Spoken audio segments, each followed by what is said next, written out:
Caros alunos, o objetivo desse vídeo é revisar a parte de solução de grelhas isostáticas. Lembrando que quem já domina bem esse assunto não perde tempo com isso e segue com as atividades da hiperestática, tá?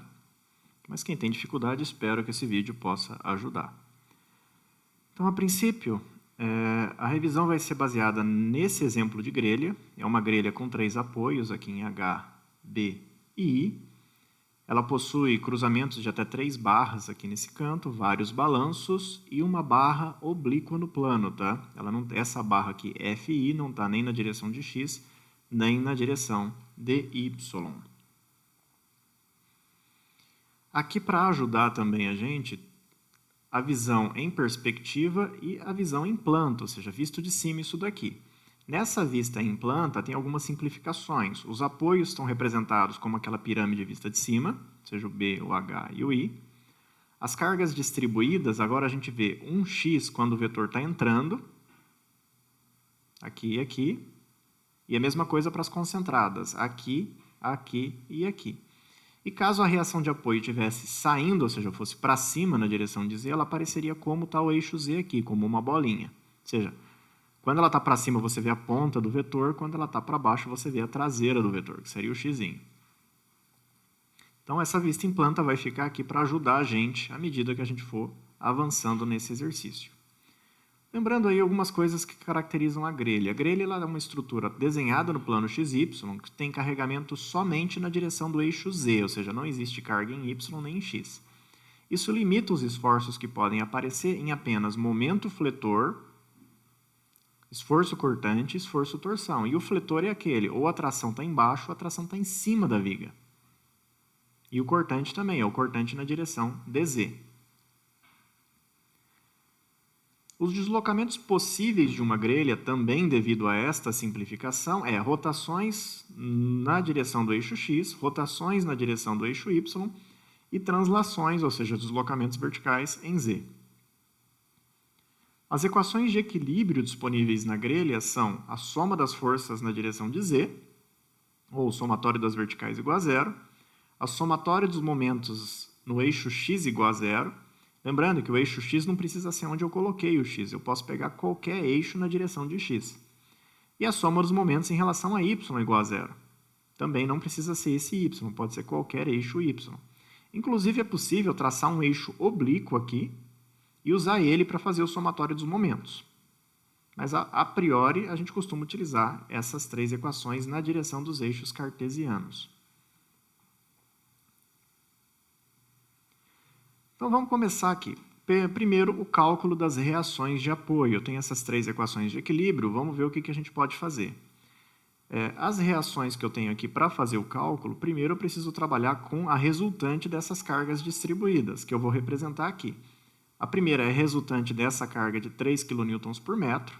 Não está muito a escala, tá, gente? Mas é mais ou menos o meio aqui da carga, tá representada aqui na perspectiva, e esse x aqui na vista plana. E o valor da resultante é 3 vezes o comprimento da carga, que é 7,5 metros. Vou deixar indicado assim sem calcular o valor, tá?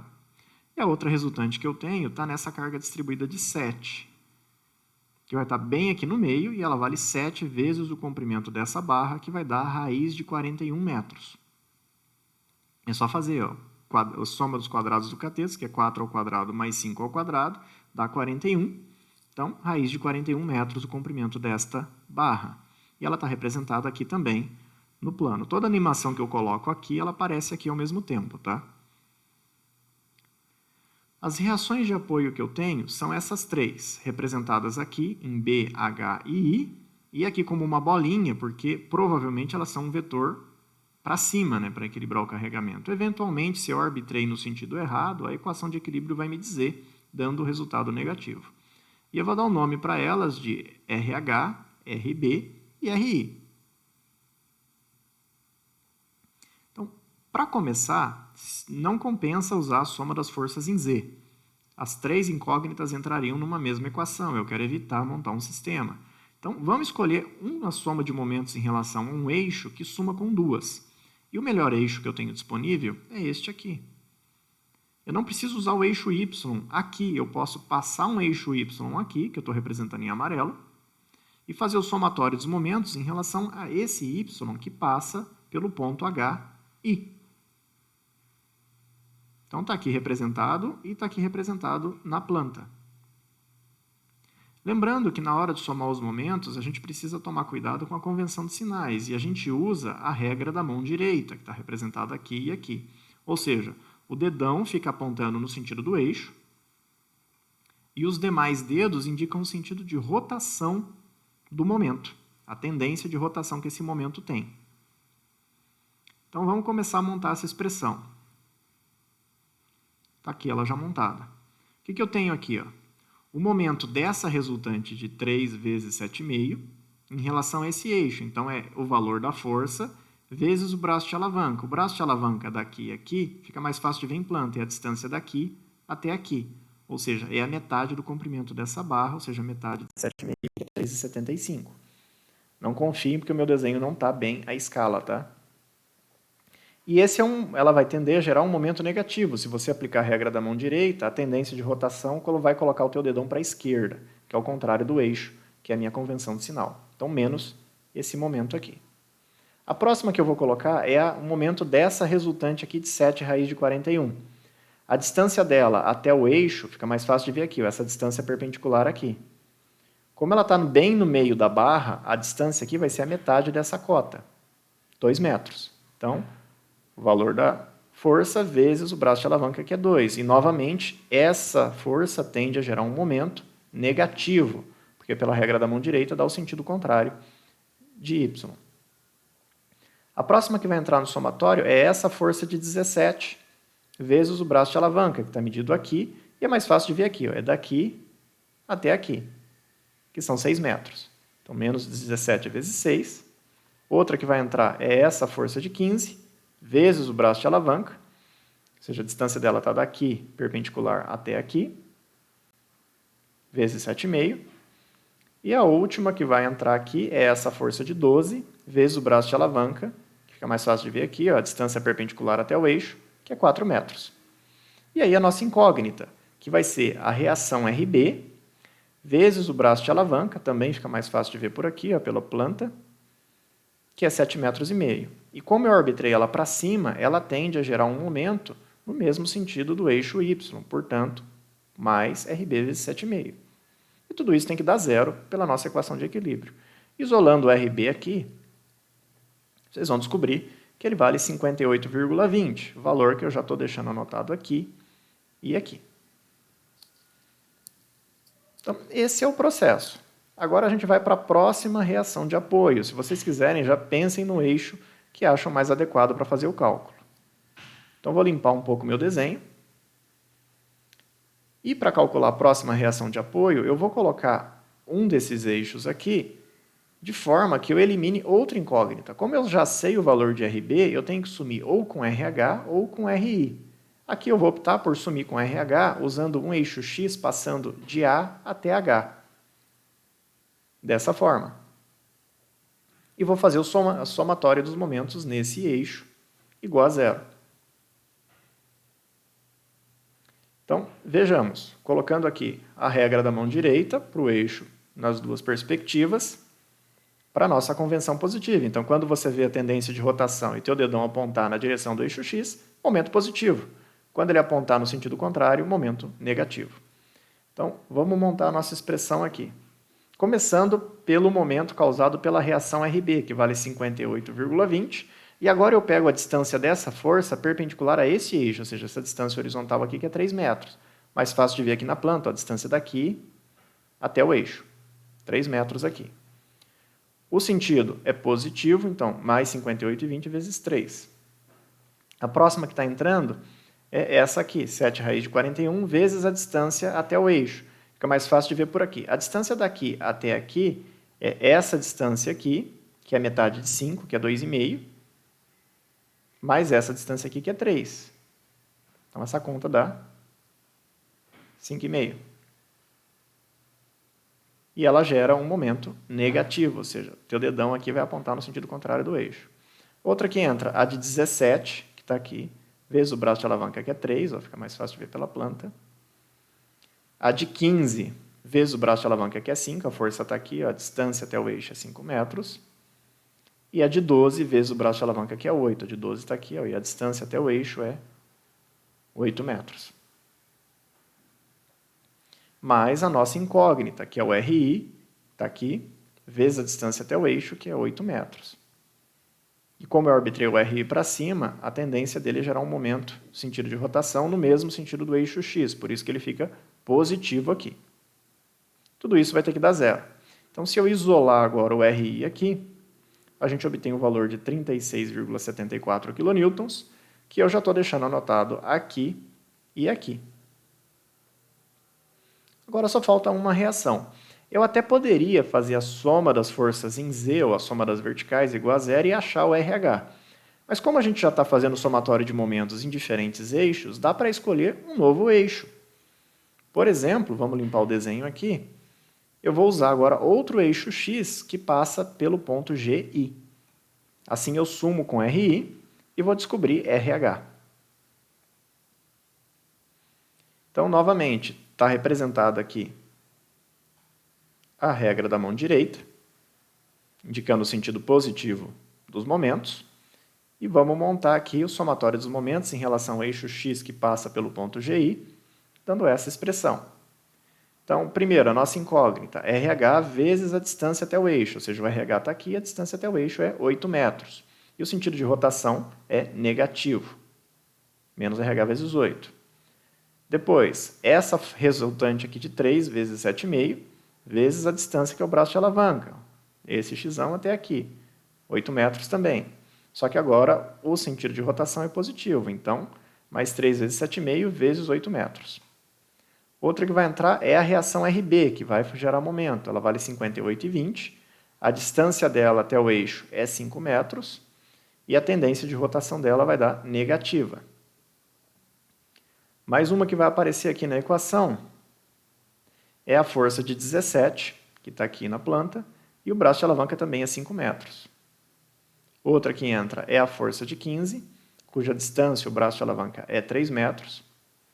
E a última que gera momento é a 7 raiz de 41, que é a resultante da distribuída aqui, cujo braço de alavanca aqui é 2,5 metros. Lembra, esse lado aqui vale 5. Como ela está bem no meio, ela pega a metade, que é 2,5 aqui. Não vai usar o 3 aqui por engano, tá?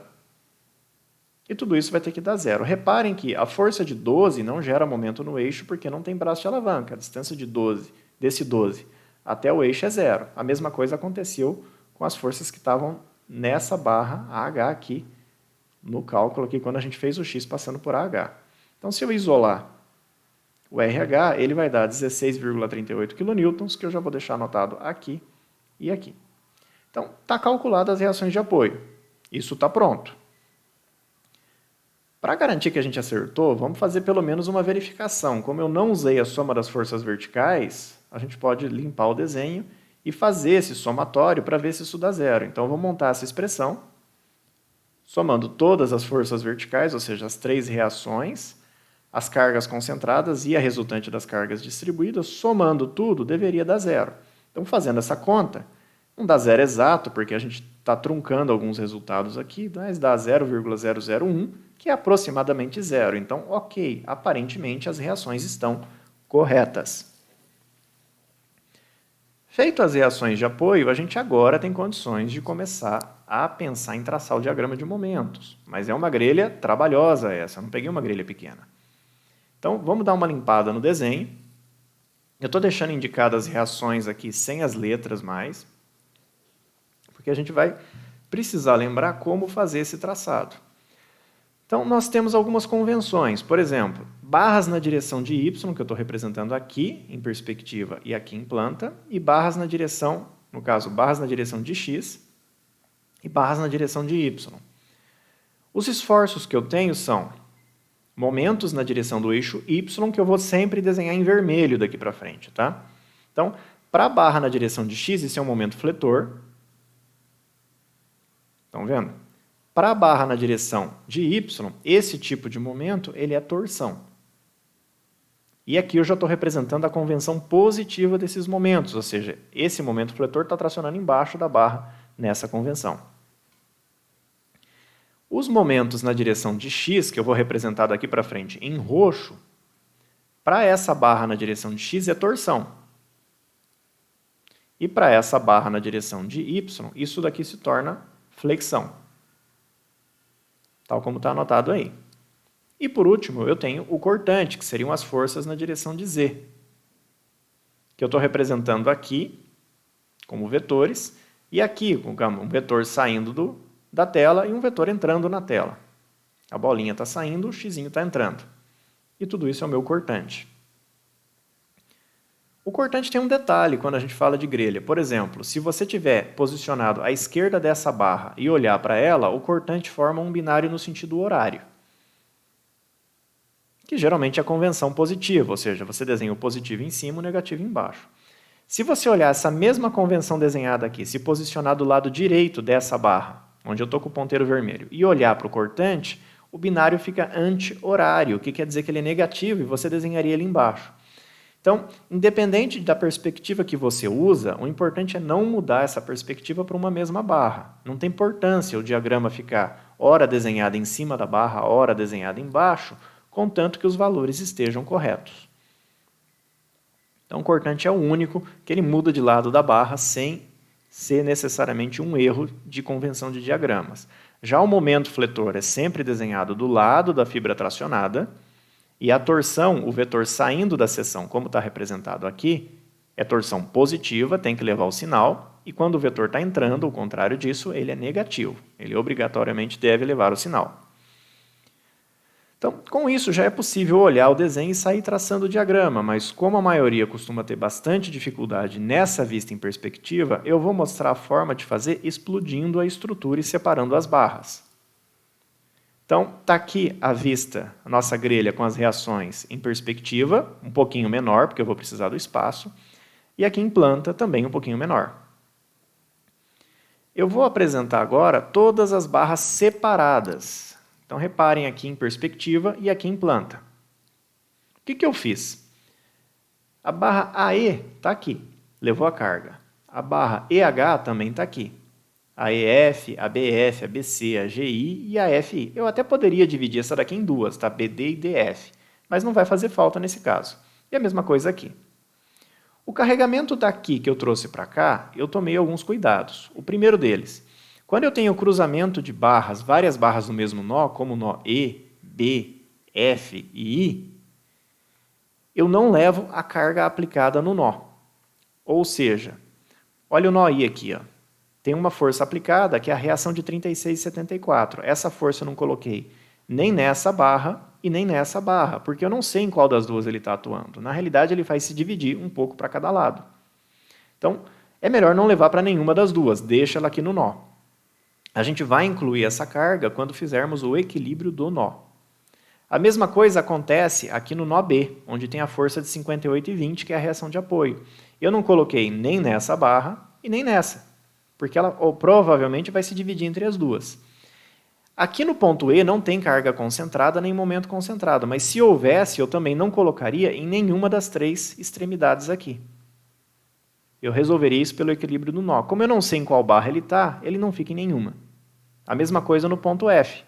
Se tivesse alguma carga aplicada no nó, eu não colocaria em nenhuma das três.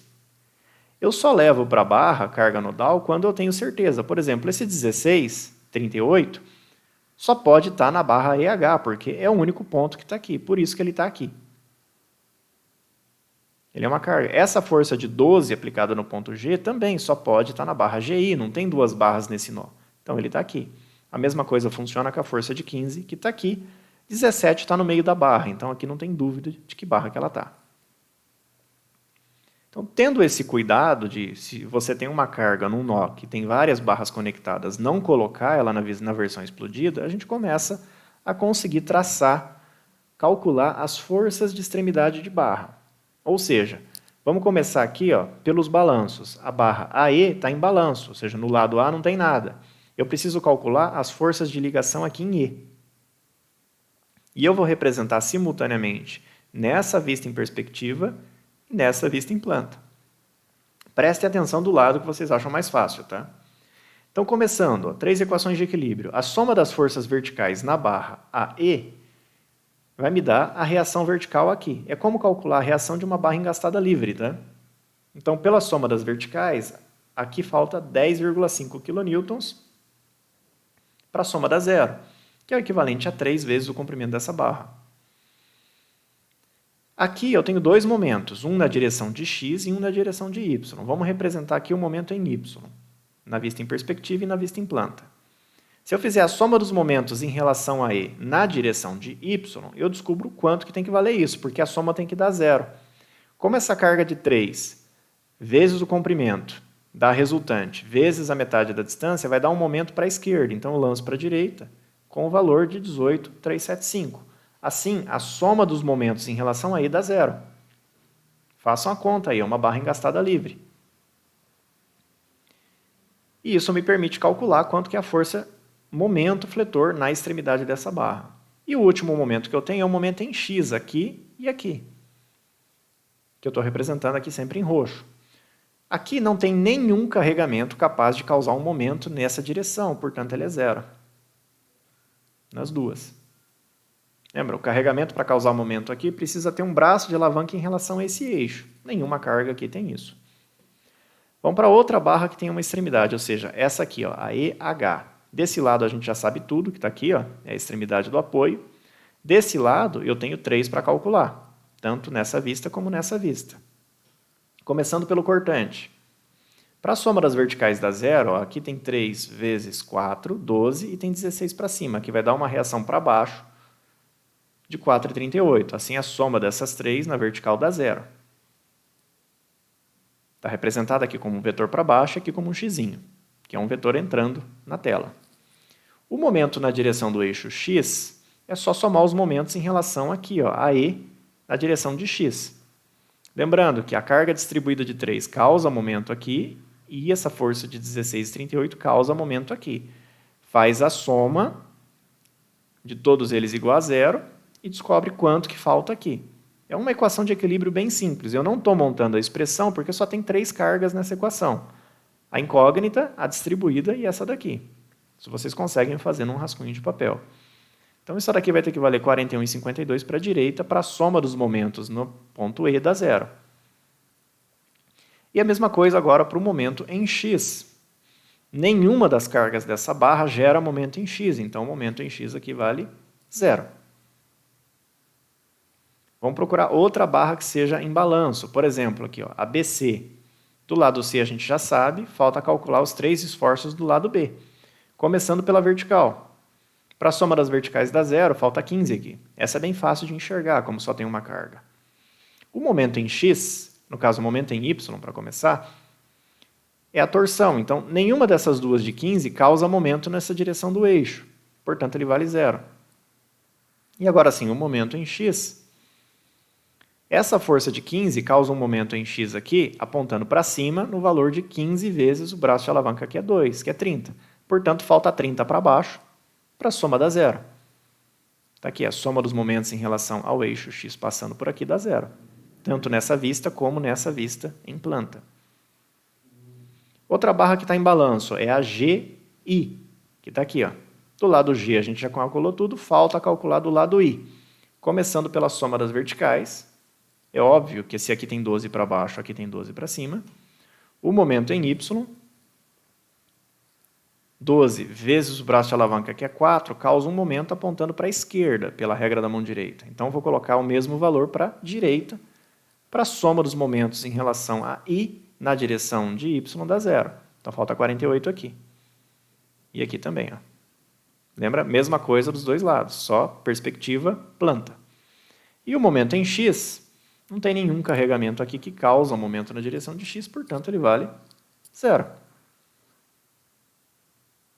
Feito isso, todas as barras que tinham uma extremidade em balanço, a gente já resolveu. Agora, para a gente entrar na barra BF, EF e FI, eu preciso conhecer os esforços de pelo menos uma das extremidades. Então, a gente vai determinar esses esforços fazendo equilíbrio de nó.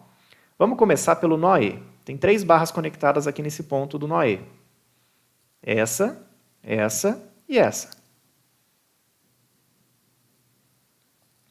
O que eu sei? A soma desses 3, mais esses 3, mais os 3 que vai ter aqui, que eu quero calcular, vai dar o que tem nesse ponto. Nesse ponto não tem nem força vertical, nem momento em x, nem momento em y. Então, a soma de tudo tem que dar 0. Vamos verificar. Começando pelas forças verticais. 10,5 para cima, mais 4,38 para baixo, mais quanto aqui vai dar 0? Falta 6,12. Então, essa mais essa dá 0, porque nesse ponto não tem força vertical nenhuma aplicada. A mesma coisa vale para o momento em y. 18 para a direita, mais 41 para a direita, mais quanto? Obviamente, para a esquerda, dá 0. Então, falta 59,8 aqui. Esse, mais esse dá 0. Por quê? Porque aqui não tem nenhum momento em y aplicado. E a gente repete para x. Esse momento em x, que é 0, mais esse momento em x, que é 0, mais quanto dá 0? Obviamente, mais 0. Porque aqui não tem nenhum momento em x aplicado. Então, fazendo o equilíbrio do nó, a gente descobriu essas 3. E com isso, já dá para fazer o equilíbrio e achar as 3 do ponto F. Mas vamos verificar primeiro o equilíbrio de outros nós. Vamos vir aqui para cima, ó, o nó B. Essa e essa. Está aqui, tem duas barras conectadas, a BC e a BF. Aqui, essa vertical de 15 mais a vertical que vai ter aqui em B, não vai dar 0 a soma. Olha o ponto B. Tem uma força de 58,2 para cima. Então, 15 mais o que tem aqui tem que ser igual à carga concentrada aplicada no nó. Então, 15 mais quanto dá 58? Falta 43,2. Então, essa vertical, que é um cortante, mais essa vertical, que é um cortante, somadas, dão a carga concentrada aplicada no nó. É assim que a gente faz o equilíbrio do nó e é assim que a gente devolve esse 58, descobrindo que, na realidade, ele não está em uma barra ou outra. Tem 43,2 dele nessa barra e tem 15 dele nessa outra. Ele se dividiu entre as duas. O momento em x. Esse momento de 0 mais o momento que tem aqui na direção de x dá o que tem aqui. Como não tem nenhum momento aplicado aqui em y, esse daqui também vale 0. E por último, o momento em x. Esse 30 na direção de x mais o que tem aqui na direção de x vai dar o que tem no nó. Como não tem nada no nó, um mais o outro tem que dar 0. Portanto, se tem 30 para baixo ali, aqui tem 30 para cima. Esse 30 mais esse 30 somados dão 0. Aqui em planta fica até mais fácil de ver. Ó. 30 para cima, 30 para baixo.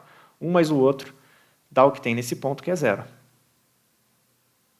E agora aqui também daria para calcular os esforços na extremidade F. Mas vamos continuar. Tem mais um nó para equilibrar, que é o nó I. Essa e essa, está bem aqui. O nó I também tem uma força concentrada aplicada de 36,74, que é a reação de apoio. Então, 12 mais quanto aqui dá 36,74? Falta 24. Então, esse 36 se divide em 24 para essa barra e 12 para essa. Essa mais essa dá a carga concentrada do nó. Quanto aos momentos, eu vou manter aqui na direção de x e y, tá? Embora eles não sejam, devido à inclinação da barra, o momento e a torção. Então, vejamos. 48 em y aqui, mais quanto na direção de y dá o que tem aqui. Como não tem nada aqui no ponto I, 48 para a direita, mais 48 para a esquerda dá 0. E a mesma coisa em x. 0 em x aqui, mais quanto em x aqui dá o que tem aqui. Como não tem nada aplicado aqui, 0. Mais 0, continua dando 0. E assim a gente já tem como calcular essas 3 barras que estão faltando. A extremidade F dessa vem do equilíbrio dessa barra, a F dessa vem do equilíbrio dessa, e a F dessa pode vir do equilíbrio dessa.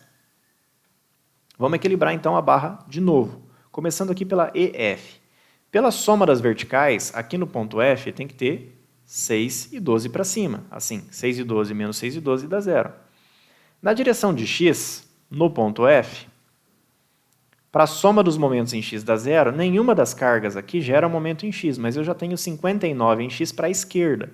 Para a soma dá 0, falta colocar 59 em x para a direita. Assim, a soma dá 0. E por último, falta um momento na direção de x. Eu tenho momento 0 aqui, mas essa força de 6 e 12 gera momento na direção de x aqui no ponto F, que é 6 e 12 vezes o braço de alavanca, que é 3. para a soma dos momentos da zero, está faltando aqui 18,36 para cima. Fica mais fácil olhar aqui em planta. É como calcular as reações de uma barra engastada livre com a carga de 6 e um momento torsor na ponta. Não tem nenhum segredo. Outra barra que a gente vai fazer é essa daqui, a BF.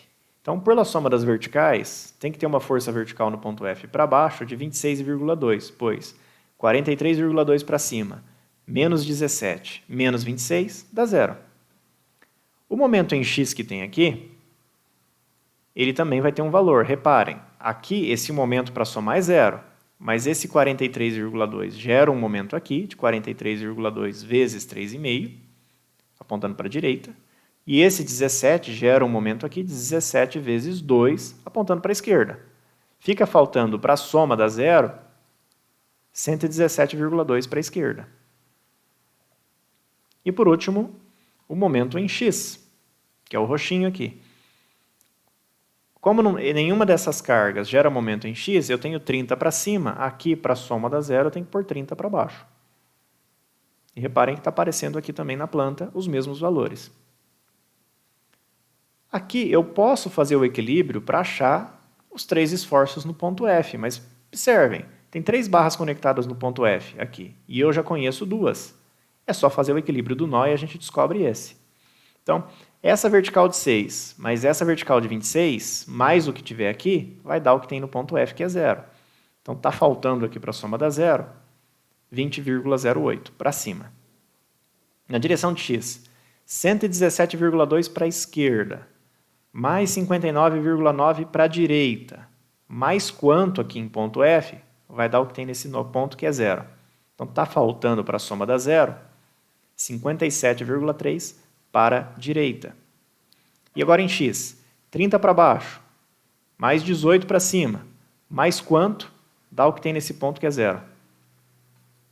Está faltando aqui 11,64 para cima. Fica mais fácil de ver aqui pela visão em planta. Feito isso, a gente já sabe as forças de extremidade de barra de todas as barras da grelha. Agora, para traçar o diagrama, já está pronto para todas as barras que têm a direção de X, como as barras que têm a direção de Y.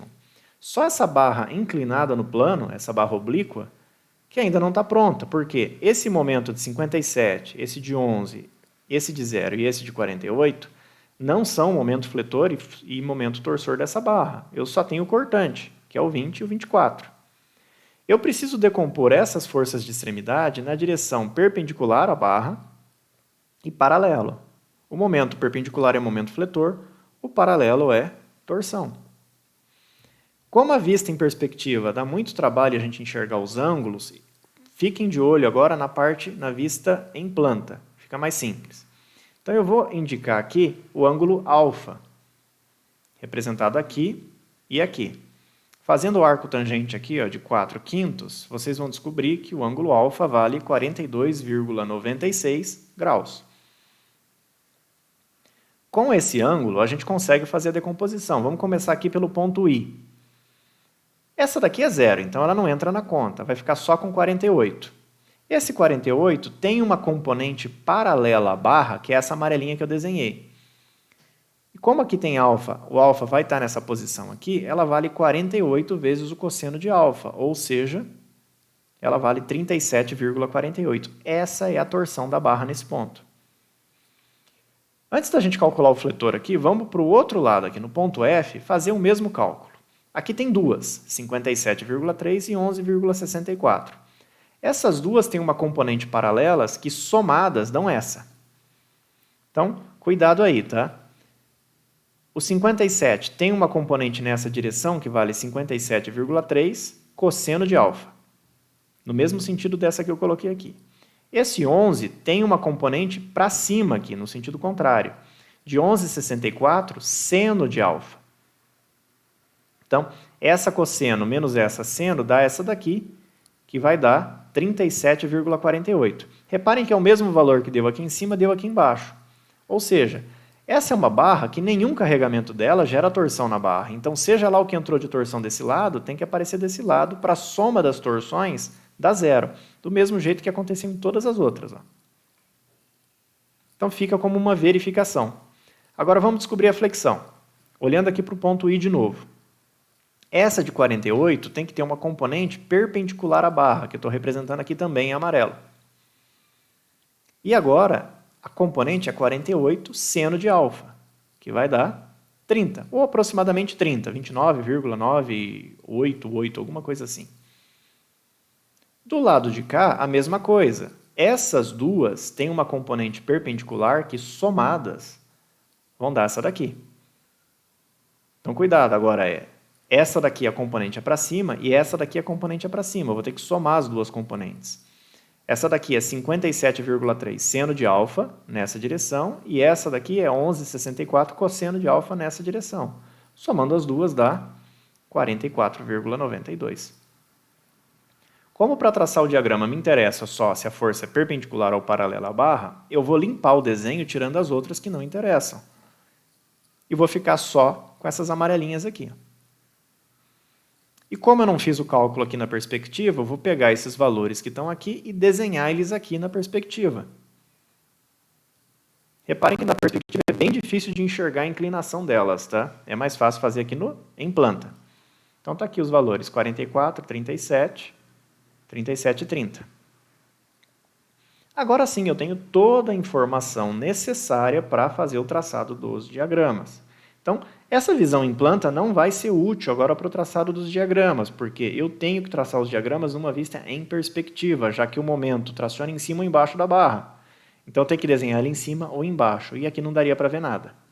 Então, vou limpar essa parte do desenho, trazer de volta a nossa convenção de sinais aqui, para a barra na direção de x e para a barra na direção de y. Essa barra oblíqua basta dar uma girada numa dessas duas para a gente usar nelas aí. E vamos começar, estou desenhando aqui o esqueleto da minha grelha, para traçar o momento fletor. Vamos lá, barra por barra, muita calma. Olhando a barra AE, no ponto A não tem vetor que causa momento, no ponto E tem um vetor que causa momento, é esse 18 e 37. Ele traciona em cima da barra, se você não enxerga isso ainda, olha aqui na convenção, tem que olhar a convenção desse lado. O 18 é para a direita, a convenção indica que deveria ser para a esquerda, portanto, ele é um momento negativo que eu vou desenhar em cima da barra. Está aí representado no ponto E. De A até E, como tem uma carga distribuída, tem que ter uma parábola aqui. E uma forma simples da gente representar uma parábola é traçar uma linha de fechamento, de A até E, bem no meio, pendurar aqui nessa linha de fechamento, o Q L2 sobre 8, ou seja, o Q é 3 e o L é 3,5. Faz essa conta. E você vai pendurar aqui 4,59. E tendo 3 pontos, você traça da melhor forma possível a parábola que tem aí. Uma barra está feita. Vamos para a barra EH. Olha só, ela está aqui. No ponto E, o momento fletor é 41,52. Pela nossa convenção de sinais, ele é positivo. Ou é só olhar aqui o sentido do vetor, regra da mão direita, uma régua flexível na mão, e você vê que ele traciona embaixo. Então, aqui eu vou representar isso embaixo.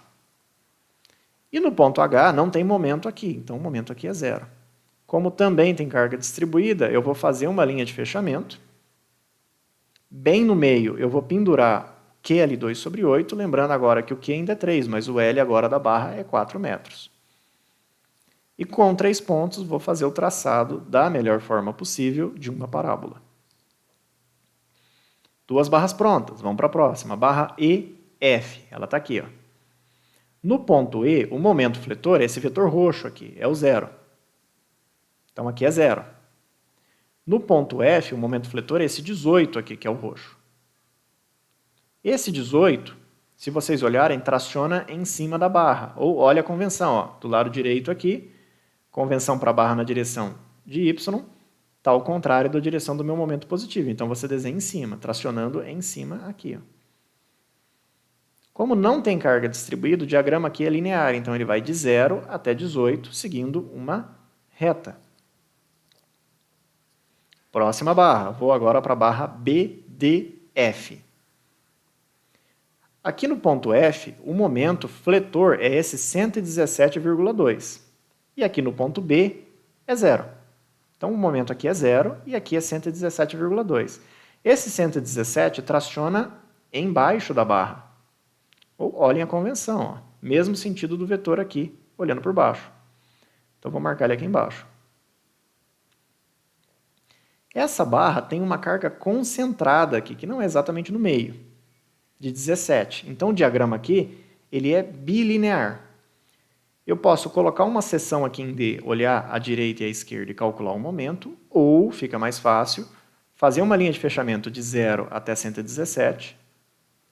Bem no ponto D aqui que está aplicado a carga, não é no meio da barra, é no ponto D, eu vou pendurar, no sentido da força aplicada, PAB sobre L, ou seja, 17, o A e o B é 1,5 e 2, e o L é 3,5.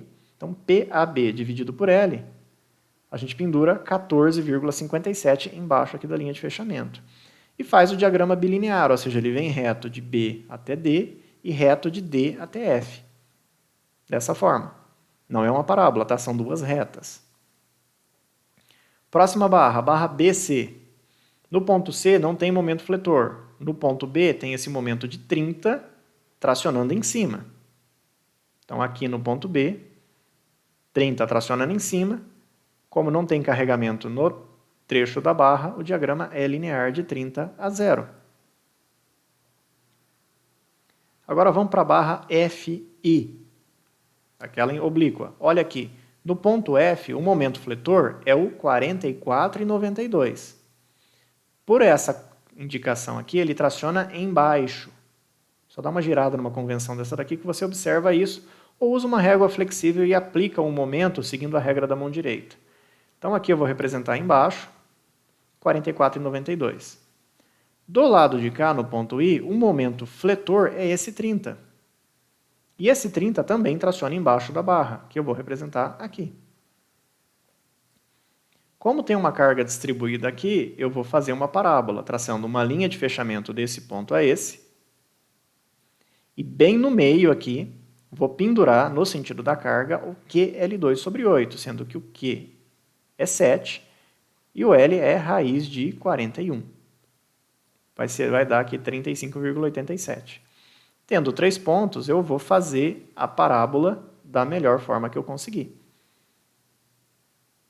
E a última barra agora para terminar o diagrama de momento fletor é a barra GI.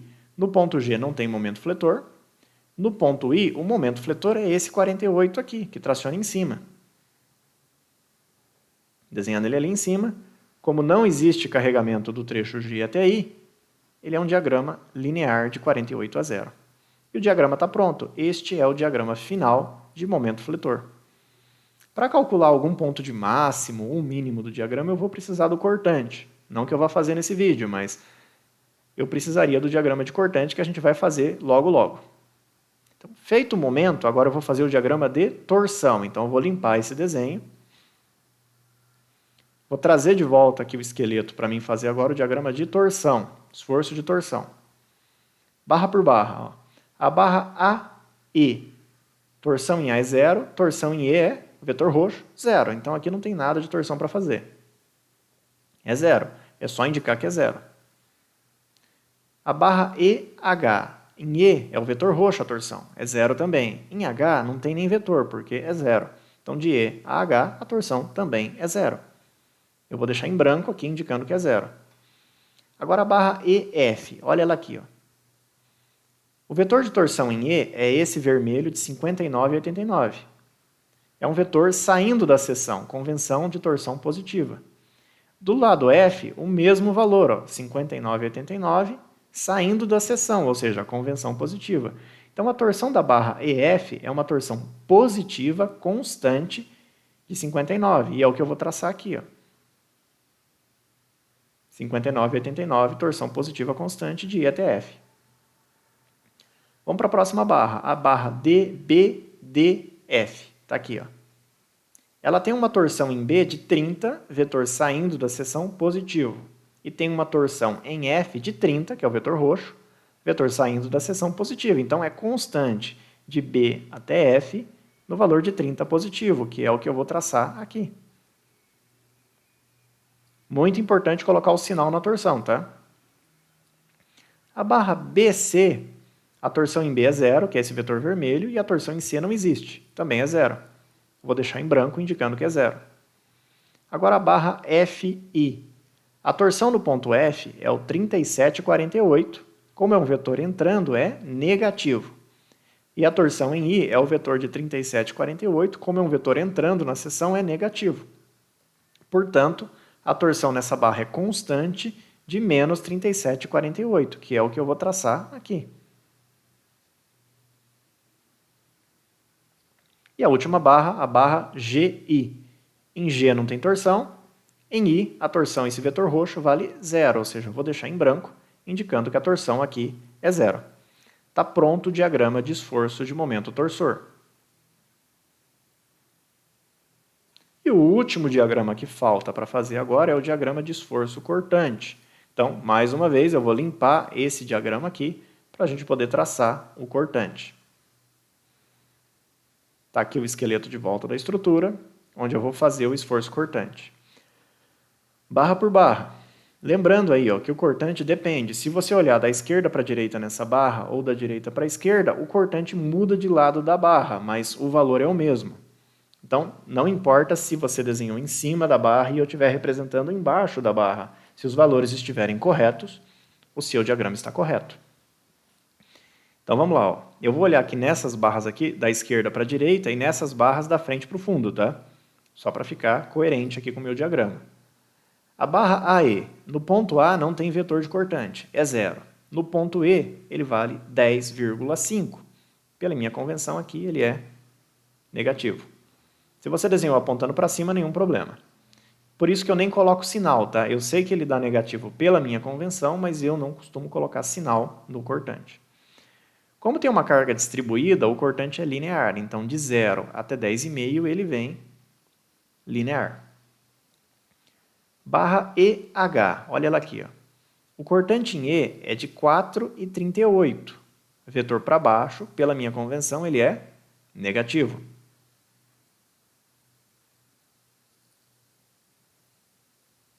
E o cortante em H é essa força de 16,38. Para cima, pela minha convenção, ele também é negativo. Está aqui. Como tem uma carga distribuída, ele é linear daqui até aqui.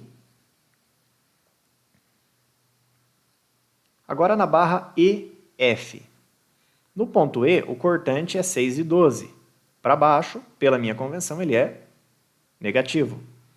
E no ponto F, ele é 6,12 para cima, pela minha convenção também negativo. Então, ele vai de 6,12 negativo a 6,12 negativo. Ele é constante de 6,12 ao longo de toda a barra. Olhando agora para a barra BDF, olha aqui. No ponto B, o cortante vale 43,2. Pela minha convenção, ele é positivo. E no ponto F, ele vale 26,2. Pela minha convenção, ele também é positivo.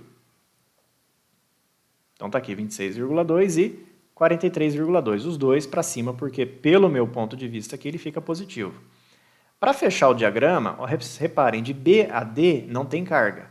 E de F a D não tem carga. Só o ponto D que tem uma de 17. Então, ele vai constante de B a D e vai constante de F a D. Dessa forma.